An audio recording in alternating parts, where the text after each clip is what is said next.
नमस्कार, आप देख रहे हैं खबर दोपहर और मैं हूं आपके साथ विभा उपाध्याय। बुलेटिन की शुरुआत बड़ी खबर के साथ। खबर वैशाली के जंदाहा से, जहां बिहार में शिक्षा व्यवस्था को लेकर सरकार के दावों की पोल खोलती तस्वीर सामने आई है। बीए पार्ट 1 के एग्जाम में छात्र दरी पर बैठकर एग्जाम दे रहे हैं। आपके सामने वो तस्वीर, जिन तस्वीरों में आप देख सकते हैं कि कैसे छात्र मनमाने तरीके से एग्जाम दे रहे हैं। कोई दरी पर लेटा हुआ है तो किसी भी तरह से कोई बैठकर एग्जाम दे रहा है। कैमरे पर जैसे ही इन लोगों की नजर जाती है, ये सभी चौंक जाते हैं। यहां से भागते हुए भी आपको नजर आएंगे कुछ छात्र। बता दें कि 11 मई से बीए पार्ट 1 का एग्जाम हो रहा है, जो 29 मई तक चलेगा। संवाददाता प्रफुल्ल हमारे साथ इस वक्त ज्यादा जानकारी के साथ फोन लाइन पर जुड़ गए हैं। प्रफुल्ल, परीक्षार्थी कैसे भी परीक्षा दे सकते हैं, लेकिन इस परीक्षा को आयोजित करने के बाद जिन लोगों को जिम्मेदारी दी गई थी, वो जिम्मेदार लोग नजर नहीं आ रहे। क्या परीक्षा ऐसे आयोजित होती है? जी देखिए, बिल्कुल जो तस्वीर सामने आई है वो हैरान करने वाली तस्वीर है। और शिक्षा विभाग जो दावे करती है कदाचार मुक्त और स्वच्छ परीक्षा लेने की जो दावे किए जाते हैं प्रशासन के द्वारा, वो दावे जो है वो इन तस्वीरों को देखकर सहज ही अंदाजा लगाया जा सकता है कि वो सारे दावे जो है वो खोखले साबित हो रहे हैं। यहाँ पे स्कूल जो कॉलेज है उसकी क्षमता जो है महज 500 छात्रों की छात्र छात्राओं को परीक्षा लेने की है, लेकिन उसमें 3-4 कॉलेज का जो है परीक्षा केंद्र बना दिया जाता है और 1300-1400 छात्रों को उसमें भेज दिया था। तो इसमें ऑन द रिकॉर्ड जो है कॉलेज प्रशासन भी कुछ बोलने को तैयार नहीं है। और ऑफ द रिकॉर्ड ये बताया गया कॉलेज प्रशासन की तरफ से, अपनी मजबूरी जाहिर की गई है कि 500 मेरे यहाँ कॉलेज छात्र को के बैठने की क्षमता है और 1400 का सेंटर दे दिया गया है, तो हम क्या करें। लेकिन कहीं ना कहीं लापरवाही और विभागीय जो प्रशासनिक पदाधिकारी हैं उन लोगों को ये तस्वीर देखनी चाहिए कि किस तरह से जो परीक्षा है, जो बच्चे हैं वो किस तरह से एग्जाम दे रहे हैं। और ये एग्जाम जो है वो स्नातक का एग्जाम है। प्रफुल्ल, क्षमता से ज्यादा लोगों का सेंटर यहां पर दे दिया गया, ये प्रबंधन की तरफ से भले जरूर कहा जा रहा हो, लेकिन बच्चे किताब कॉपी लेकर पहुंच जाएं, लेटकर सोकर अपनी मनमर्जी से जिस तरीके से एग्जाम देना चाहें, किताब खोलकर छाप लिया जाए, ये तो कम से कम कॉलेज प्रबंधन को देखना चाहिए था। जी बिल्कुल कॉलेज प्रशासन प्रबंधन पे भी बड़ा सवाल है कि अगर ठीक है कॉलेज में क्षमता से अधिक छात्र आ जाते हैं, लेकिन उनको व्यवस्थित करने का और उन पर निगरानी रखने की जवाबदेही जो है वो कॉलेज प्रशासन की होती है। और किसी भी सूरत में इस तरह की जो तस्वीर सामने आई है उसको नहीं आना चाहिए था। और जो छात्र हैं वो किताब लेकर खुलेआम बैठ के लेट के सो के परीक्षा दे रहे हैं, तो ये कहीं ना कहीं विभाग के और सरकार के जो दावे हैं, शिक्षा को लेकर जो दावे किए जा रहे हैं, उन दावों पर एक बड़ा सवाल है। और इस तस्वीर को देखकर सहज ही अंदाजा लगाया जा सकता है कि जिले में शिक्षा व्यवस्था किस तरह से बेपटरी हो चुकी है। जी चलिए, बहुत बहुत शुक्रिया प्रफुल्ल इस तमाम जानकारी के लिए। तो देखिए, इन तस्वीरों को देखकर आपको भी लगेगा कि आखिर परीक्षा कैसे होती है। बीए पार्ट 1 की परीक्षा चल रही है और उसी परीक्षा की ये तस्वीर है जहां पर परीक्षार्थियों के अंदर गंभीरता बिल्कुल नजर नहीं आती। परीक्षार्थी ही नहीं, यहां पर परीक्षा नियंत्रक कह लीजिए, जिन लोगों के ऊपर जिम्मेदारी थी सही तरीके से कदाचार मुक्त परीक्षा करवाने की, वो भी आपको दूर दूर तक नजर नहीं आ रहे होंगे। और जब कॉलेज प्रबंधन से इसे लेकर सवाल पूछा गया तो वही रटा रटाया सा जवाब कि क्षमता से ज्यादा बच्चों को यहां पर सेंटर दिया जाना और अपनी विवशता जाहिर करते हुए अपनी जिम्मेदारियों से पल्ला झाड़ते प्रबंधक नजर आए। खबर जमुई से, जहां पर पुलिसकर्मी के अवैध वसूली का वीडियो सामने आया है। इस वीडियो में पुलिसकर्मी ट्रकों से अवैध वसूली करते दिखाई दे रहे हैं। बिहार पुलिस का ये चेहरा भी आपको देखना चाहिए। ये तस्वीर जरा सबसे पहले देखिए। एक एक करके कतारों में खड़े ये वाहन इसलिए यहां एनएच पर खड़े किए गए हैं क्योंकि ये ओवरलोडेड हैं, यानी कानून को ताक पर रख दिया गया है, नियमों का पालन नहीं कराया जा रहा। ऐसे में इन्हें रोका जाना तक उचित, लेकिन रोके जाने का मकसद सिर्फ इतना कि जैसे ही इनसे रकम मिलती है, बिहार पुलिस के ये कर्मी जैसे ही रकम लेते हैं उसके बाद ये सब कुछ जायज हो जाता है, कानून सम्मत हो जाता है और उसके बाद इन्हें एंट्री की इजाजत भी मिल जाती है। अवैध वसूली की तस्वीरें आपके सामने हैं और ये हाईवे के किनारे पुलिस की गाड़ी आपको खड़ी नजर आ रही होगी, जहां पर एएसआई भी खड़े हैं। पुलिस का काम अवैध खनन को रोकना, अवैध खनन के बाद ऐसे वाहनों को रोकना, लेकिन ये ड्यूटी ये पुलिसकर्मी नहीं निभा रहे। किस तरह की ड्यूटी निभा रहे हैं जरा वो भी देख लीजिए। बालू के ओवरलोडेड ट्रकों को हाईवे से यहां पैसे लेकर, घूस लेकर ये पुलिसकर्मी पार करा रहे हैं। ये वीडियो सोशल मीडिया पर इस वक्त तेजी से वायरल है। हालांकि न्यूज़ 18 इस वायरल वीडियो की पुष्टि नहीं करता। सुपौल के त्रिवेणीगंज बीडीओ आशा कुमारी और गुड़िया पंचायत के पूर्व मुखिया के पति शिव नारायण यादव के बीच रिश्वत के लेन देन और बातचीत का वीडियो वायरल हो रहा है। हालांकि न्यूज़ 18 इस वायरल वीडियो की पुष्टि नहीं करता। बताया जा रहा है कि पूर्व मुखिया के पति और बीडीओ के बीच पंचायत योजना को लेकर बातचीत हो रही है। जरा इन तस्वीरों को पहले देखिए। ये पंचायत योजना को लेकर बातचीत कैमरे में कैद हो जाती है और उसी के एवज में पूर्व मुखिया के पति बीडीओ को 20,000 रुपए की रिश्वत भी दे रहे हैं। हैरानी की बात यह है कि दोनों को सीसीटीवी कैमरे का भी डर नहीं है। बेखौफ होकर प्रखंड विकास पदाधिकारी के दफ्तर में रिश्वत का ये खेल चल रहा है।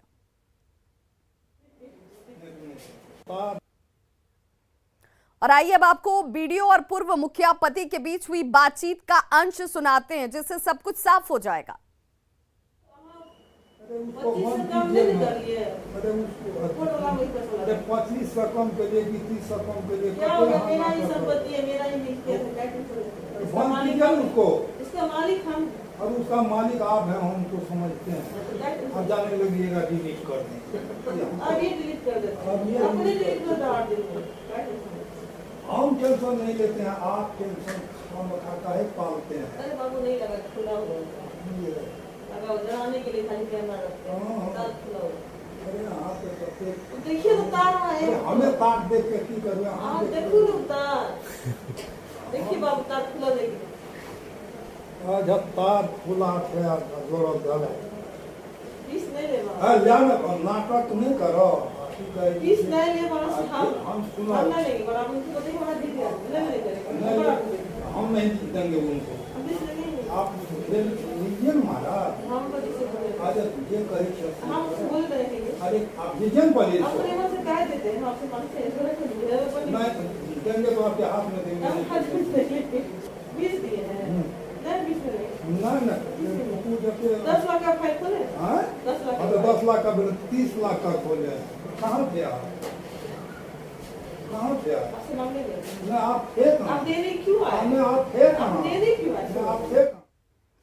हालांकि जब इस पूरी बातचीत के बारे में प्रखंड विकास पदाधिकारी आशा कुमारी से पूछा गया तो वो इस सवाल से कन्नी काटती नजर आई।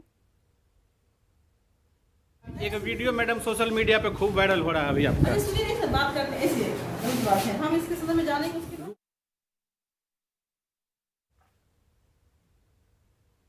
और अब बात शराब माफिया की। बिहार में शराब माफिया बेखौफ हैं। सीवान में शराब पकड़ने की कोशिश कर रहे एएसआई को शराब माफिया ने गाड़ी से रौंद दिया। सीवान में दारोगा की हत्या। शराब माफिया ने दारोगा को रौंदा। शराब माफिया ने कैसे ली एएसआई की जान? कहीं दारोगा की गई जान तो कहीं पुलिस टीम पर निशाना।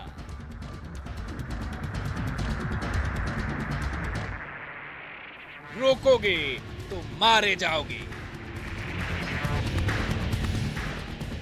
क्या माफिया को नहीं है कानून का डर?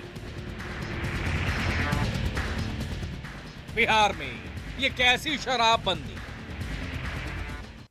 बिहार में बेखौफ शराब माफिया। बिहार में मौत बनकर नाचती शराब। बेखौफ शराब माफिया का इलाज क्या?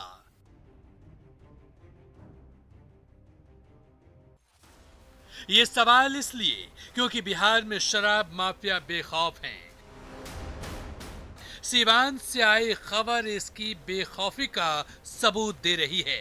कानून का पालन करवाना पुलिस का काम है, लेकिन जब उसी काम में पुलिस की जान चली जाए तो उसके लिए जिम्मेवार कौन है? सीवान के हुसैनगंज थाना के एएसआई सुरेंद्र कुमार गहलोत शराब की लीड मिलने पर पूरी टीम के साथ शराब माफिया का इंतजार कर रहे थे। सामने से आ रही गाड़ी को रुकवाने का इशारा किया, लेकिन बेखौफ शराब माफिया ने कार से एएसआई को रौंद दिया। कैसे हुआ ये घटना? हम लोग बस्ती में थे और दारू वाला गाड़ी आया, हम लोग का गाड़ी ऐसे रोड पर लगा मुहाने था टिकड़ी में, और दबोचते ले चल गया। कौन सी गाड़ी थी? वो कार जलको की कौन है, वो कार लंबा कार थी। अच्छा, और उसी से मारा। हम थे माए में असर से रहने में। चेकिंग चल रहा था उस समय? ना लोकेशन था कि मैंने कि दारू गाड़ी आ रहा है। मतलब ये सूचना थी आप लोगों को पहले से? हाँ, तो वही हम लोग ही मैंने रुके हुए थे। सर हम मैं हो गया सर, दाहिने चले गए। कार ड्राइवर ने भागने की कोशिश की, लेकिन उसकी गाड़ी पलट गई। कार में रखी शराब की बोतल सड़क पर बिखर गई। अब इसमें इस पुलिस वाले की क्या गलती थी? क्या शराब माफिया इतने बेखौफ हो गए हैं कि उन्हें पुलिस का भी डर नहीं है? सामने पुलिस को देखकर वो ऐसी घटना को अंजाम देने से भी बाज नहीं आ रहे। ये कोई पहली घटना नहीं है, इससे पहले भी कई घटनाएं हो चुकी है जिसमें पुलिस वालों की जान जा चुकी है। सुरेंद्र गहलोत के परिजन रो रहे हैं। अब इनका सहारा कौन बनेगा? सरकार मुआवजा देगी और कुछ जगहों पर छापेमारी अभियान चलाया जाएगा, फिर हालात वैसे ही हो जाएंगे। मृत्युंजय सिंह, न्यूज़ 18 सिवान। तो सिवान में दिवंगत एएसआई सुरेंद्र कुमार गहलोत को पुलिस विभाग की ओर से सलामी दी गई। शराब माफियाओं ने एएसआई की जान ले ली। एसपी शैलेश कुमार सिन्हा ने जल्द से जल्द आरोपियों को पकड़ने का भरोसा दिया है। हुसैनगंज के एक एएसआई हैं, इनका नाम है सुरेंद्र गहलोत। रात्रि गश्ती में थे तो एक गुप्त सूचना मिली थी कि कहीं से कोई गाड़ी पर शराब लाद कर जा रहा है। उसी गुप्त सूचना के सत्यापन में ये गश्ती में ही थे तो रास्ते पर खड़े होकर वाहन की चेकिंग करने लगे, और चेकिंग के क्रम में ही विपरीत दिशा से एक तेज़ रफ्तार में इनोवा कार आ रही थी, जिसको रोकने का इन्होंने प्रयास किया। तो भागने के चक्कर में ड्राइवर ने अपने आप को बचाने के चक्कर में इनको जोरदार धक्का मारा, और जिसमें गंभीर रूप से जख्मी हो गए, इनकी मृत्यु हो गई। बाद में आगे जाकर उस वाहन को बरामद किया गया है, लेकिन जो ड्राइवर गाड़ी चला रहा था और चालक इस पूरे दुर्घटना का या घटना का फ़ायदा उठाकर यहाँ से भागने में सफल हो गया है। पोस्टमार्टम कराया गया, इसमें कांड दर्ज की जा रही है, और जो भी इसके आगे का कार्रवाई होगी, जो फॉलोअप एक्शन होगा। जम्मू कश्मीर में करगिल श्रीनगर हाईवे पर एक कार के 400 फीट गहरी खाई में गिर जाने से 7 लोगों की मौत हो गई। यह हादसा जोजिला दर्रे के पास हुआ है। मौके पर डिजास्टर मैनेजमेंट अथॉरिटी की टीम राहत और बचाव कार्य में जुटी है, और तस्वीर आपके सामने जहां पर 400 फीट गहरी खाई में ये कार क्या गिरती है, और इस वजह से इस हादसे में 7 लोगों की दर्दनाक मौत हो गई। जम्मू कश्मीर में आतंकी अब महिलाओं और बच्चों को भी अपना निशाना बना रहे हैं। बड़गाम के चदूरा के हिशरू इलाके में आतंकियों ने एक टीवी एक्टर अमरीन की गोली मारकर हत्या कर दी। आतंकियों की गोलीबारी में टीवी एक्टर का 10 साल का भतीजा घायल हो गया। पुलिस के मुताबिक टीवी एक्टर अमरीन जब अपने भतीजे के साथ घर के बाहर खड़ी थी, उसी दौरान आतंकियों ने घात लगाकर अंधाधुंध गोलीबारी शुरू कर दी, और इस गोलीबारी में अमरीन की मौत हो गई, जबकि घायल भतीजे को इलाज के लिए अस्पताल में भर्ती कराया गया। घाटी में इस तरह की लगातार ये दूसरी घटना है। मंगलवार को आतंकियों ने एक पुलिसकर्मी का उसके घर के बाहर ही गोलियों से भूनकर हत्या कर दी थी, जिससे पुलिसकर्मी शहीद हो गए और उनकी 9 साल की बेटी गंभीर रूप से घायल हो गई। दिल्ली के 22वें उपराज्यपाल के रूप में विनय कुमार सक्सेना ने शपथ ली है। दिल्ली हाईकोर्ट के कार्यकारी मुख्य न्यायाधीश जस्टिस विपिन सांघी ने उन्हें शपथ दिलाई। इस मौके पर दिल्ली के सीएम अरविंद केजरीवाल मौजूद रहे। विनय कुमार सक्सेना ने अनिल बैजल की जगह ली है। अनिल बैजल ने निजी कारणों का हवाला देते हुए इस्तीफा दे दिया था, जिसके बाद विनय कुमार सक्सेना को इस पद पर नियुक्त किया गया है। विनय कुमार सक्सेना खादी के क्षेत्र में ई गवर्नेंस को लेकर काम करते नजर आए। उनके पास कॉरपोरेट और एनजीओ सेक्टर में काम करने का लंबा अनुभव भी है। या व्यक्तियों को मैं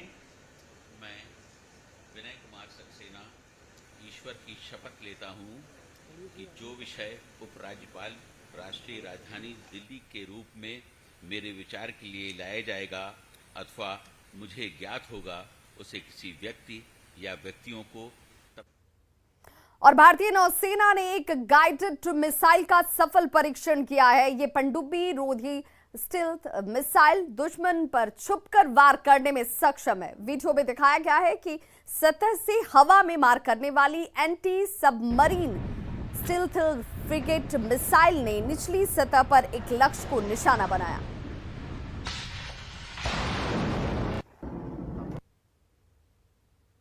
तो नौसेना ने मिसाइल का ये सफल परीक्षण किया है। गाइडेड मिसाइल का ये परीक्षण जिसकी तस्वीरें आप देख रहे हैं।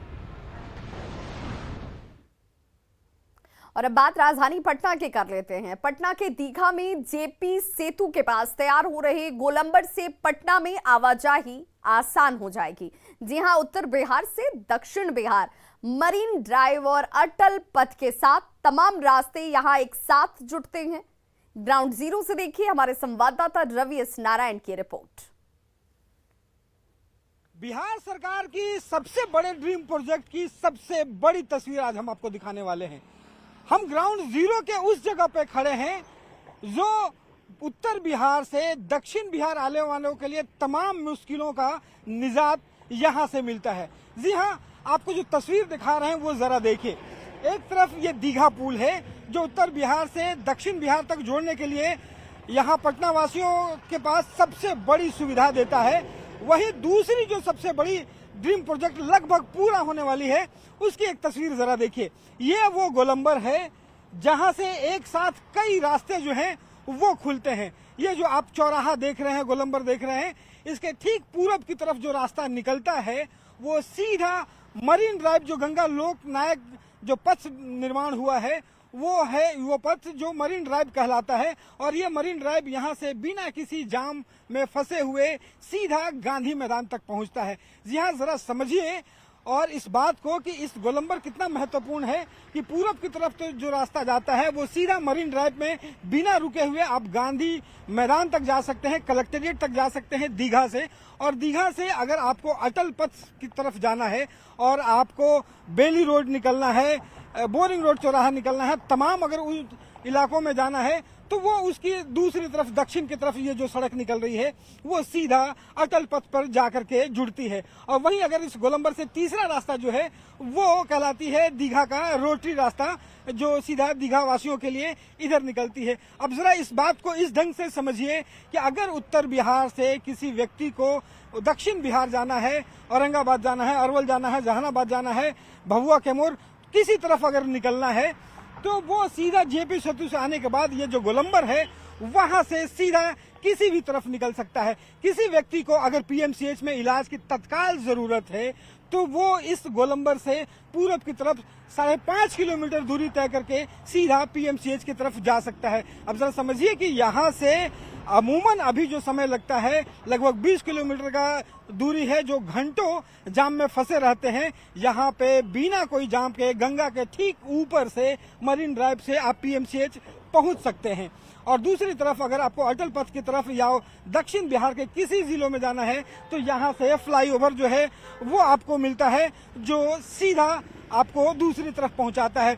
तो ये एक जो ग्राउंड जीरो की जो स्थिति दिखा रहे हैं वो सबसे बड़ा जो है बिहार का ड्रीम प्रोजेक्ट है जो लगभग पूरा होने वाला है। आपको बता दो कि यहाँ जो एजेंसी काम कर रही है उसको सरकार ने 1 सप्ताह का और समय दिया है जो ये पूरा गोलंबर और ये तमाम जो निर्माण है वो पूरा हो जाएगा। और आने वाले चंद रोज में जब मरीन ड्राइव और तमाम रास्ते खुलेंगे तो बिहार के लिए एक बड़ी सौगात लेकर के आएगा जो न सिर्फ लोगों की दूरियां कम करेगा बल्कि तमाम मुश्किलों का हल यहां से निकल पाएगा।